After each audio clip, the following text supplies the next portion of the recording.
For today's mini vlog nga pala ay sobrang aga nga pala namin nagising ngayong araw. Dahil sa araw nga pala na to ay papunta nga pala kami sa tanghalan. Dahil nagaya nga pala yung kapatid ko at si Ann na maliligo raw kami sa dagat. Dahil itong araw nga pala na to ay isa sa pinakamahalagang araw sa buhay nilang dalawa. Kaya gustong gusto talaga nila itong ipagdiwang sa araw na ito. Dahil sa araw nga pala na to ay isang taon na nga pala silang kasal. Buti na nga lang pala talaga sa araw na to ay hindi talaga umuulan. Na nga lang talaga nakikisama yung panahon sa amin. Dahil ilang araw na nga rin pala na walang tigil yung ulan. Nung nakarating na nga rin pala kami rito sa Hawili Beach ay nag-ihaw na nga rin pala agad sila. Dahil sa aga nga pala namin umalis ng bahay kaya hindi pa nga rin pala kami kumakain ng agahan. Kaya pagkarating nga pala agad rito sa Hawili Beach ay nag-ihaw na agad. Dahil sigurado talaga nagutom na nga rin pala yung lahat. Dahil hindi pa nga pala luto yung iniihaw kaya dito nga muna kami sa tabi ng dagat. Pero itong mga pamangkin nga pala namin ay hindi na nga rin pala nakatiis at naligo na agad rito sa dagat. Natuwa nga pala kami rito sa pamangkin namin dahil malapit na nga rin pala siyang maglakad. Eto nga rin pala yung mga dala namin pagkain sa araw na ito. Yung iba nga palang dala namin mga pagkain na in-order na nga lang pala namin. Thank you nga nakabot ko niya safe, pagkabay na safe, pagkabay na sa kapatuloy.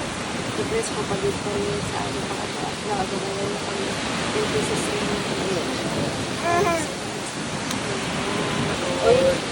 Happy birthday! What birthday? Happy birthday! Yan!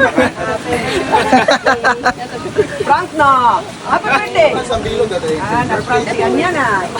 Makatawa na sa yan, may mic ko, Nay. Na-prank ikaw yan? Na-prank ikaw? Kantaon yan ah.